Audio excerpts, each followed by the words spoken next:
I know I said that Hara must have a great plan for Heki, but... What?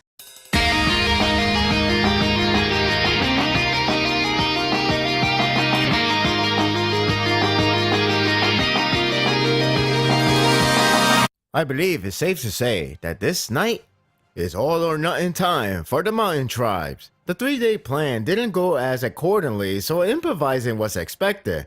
On the other hand, it makes the climax more engaging, for you can expect the unexpected. Soon, we will have the Battle of Two Kings. That doesn't mean the grand stage is set. This chapter is all about setting up the stage for one epic proportion. As mentioned in my last review, it's a good thing that the Figo King and his army arrive in time to stop the Chunrong army and challenge Rozo King. That way, Taijifu and Shunmin can take out the remaining men with ease. This chapter proves to be the case as they clear out the area. Good work, team, though the Figo King clearly didn't have this in mind, but still, regardless, it benefited them. I almost thought they left Banjo behind, indicating he's dead. That would have hurt me. But he's holding on to the horse, so it's early to call. Now I hope he doesn't jump off to fight some more. Their next destination, the main battlefield. It's pretty wild to see how big the scope is between them and where the fighting takes place. It's like looking at the New Year celebration at New York City, only instead of celebrating, they're slaughtering. For every second, it's guaranteed that at least 2 men are killed. Calling it a bloodbath won't cut it. It's showering limbs. That's what the mountain tribes do. Everyone in the Figo tribe was so amped up to go after the Rozo King, but once they saw him, the mood changed quickly. That man is a behemoth in size and raw strength. He towers over everyone there in size. Imagine if he does a frog splash. He could take out 10 men with that. He chops off limbs so casually and speaks like nothing is going on. The way he killed that one guy was seriously brutal, slicing through the mask and face off. Damn, he's the real deal. Shunmin knows that at this rate, the Figo tribe will be wiped out. Instead of assisting them, they would take the chance to get Yotanwa to safety. Translation: it was nice knowing you, Figo tribe. That's kind of messed up. But what can they do with their small numbers and injured king? Just before they can make the move, a new challenger arrives to the scene. Is that douchebag, roach-like creature known as Bunen. Well, crap. But at least this is getting more interesting. It goes without saying, but the Chunrong has no quality in communication. No one in the higher-ups gives a damn about anyone, even among their own family. Rozo King has constantly said that he wants Yotanwa for himself, for he is the king. That's fine. Grant the king's wish is every servant's protocol. However, Bunen is like, screw that, and wants to chase after her for himself. I can't wait for him to die. What sucks really bad is technically the army are screwed one way or another. Disobey Bunen or king, everyone loses. Just before Bunen army ambushes, another new challenger arrives. And my excitement keeps on growing. As expected but welcoming, Kitari finally arrives to get her revenge for her dear brother. Don't worry, the most interesting man is there as well. You can't have an epic battle without Heki. Those two just got there, so normally they have to play catch up to understand the situation. While it goes through a small recap, it does establish how known Yotanwa's strategy is to her people. Kitari picked up quickly, which I got to credit her for thinking intelligently. Now they have to come up with a plan, and honestly, this surprised me. Heki was about to go after Yotanwa because, well, you know him. Kitari stops him and hype up that this battle is the deciding fate of Ryoyo. Forget the 3-day plan. This is it. I thought it's obvious for those two to go after Bunen and save Yotanwa. That is the plan. But subtract one out of the equation. Who's the one that got subtracted? Heki. Why? Because he's not going with them.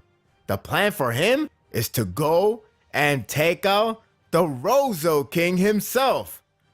I know he has to be redeemed, but holy crap, That's insane! Kitari builds up the momentum of this last intense battle, hyping you up for greatness waiting to happen. She tells Heki everything about Yotomawa's agenda and why she's in that state. Not only that, but she reminds him that he wants to redeem himself, and the best possible way to do so is to slay the Chunrong King.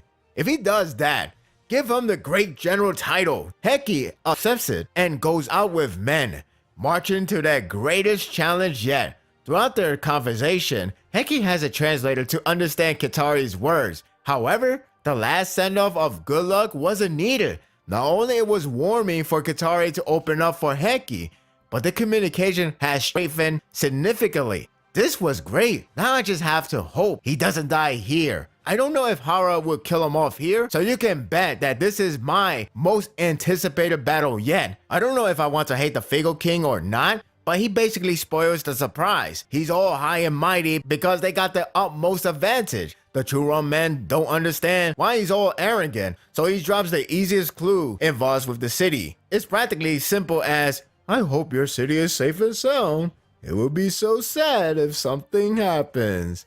Shon Shuriju hears this and hurries out of the field. Good job, guy. On the other hand, he purposely said it, so perhaps I can hate on him. He does have a point that if Empo and his tribe fail, then they are not strong enough to finish the job. Also, it does take Shon Shuriju out, so less trouble to deal with. On the plus side, it keeps Shon Shuriju's hype intact and save him for another day. The battle is stacked as it is, so I don't mind saving him for later. Now the battle is an all mountain tribes warfare, plus Heki. I was hyped to see the Battle of Two Kings, and this chapter didn't deliver it sadly. That's because it's saved for the next chapter. I can already feel the intensity with Rozo King approaches to the Figo King while cutting down his men with ease. It's amazing how huge Rozo King is in compare, but no matter. These two behemoths are about to throw down everything. I am even more hyped. This was a great setup chapter for the fate of Ryoyo. The art is pretty good with sheer brutalities. The hype is real with every key character outside of Shon Shuriju is in one battlefield. Heki and Kitari had a really nice moment as comrades. Kitari is set for revenge and Heki is set for redemption. Everything is set for the grand stage. I doubt we will switch to the other side. This night is the night. This is going to be Kingdom greatness. And that will do it for the review. I hope you enjoyed this one. I still cannot believe Heki's going against the Rozo King. I mean, yeah, I know he's the interesting man in the world, but damn, talk about the greatest redemption if, and only if, he actually takes out Rozo King. That will be astonishing. That will be the highlight of the year. Highlight of the decade even. I would go far as saying that it's probably the best moment of Kingdom history. Okay, maybe not that's just too much because Kingdom is full of greatness. That's going to be amazing if Hara pulls this through. How do you think it's going to happen? Will Heki even do it? Will he die? Will he survive? Share your thoughts in the comment section. If you like this and want more of this, subscribe to my channel and my world will be yours to stay. Until next time. Take care.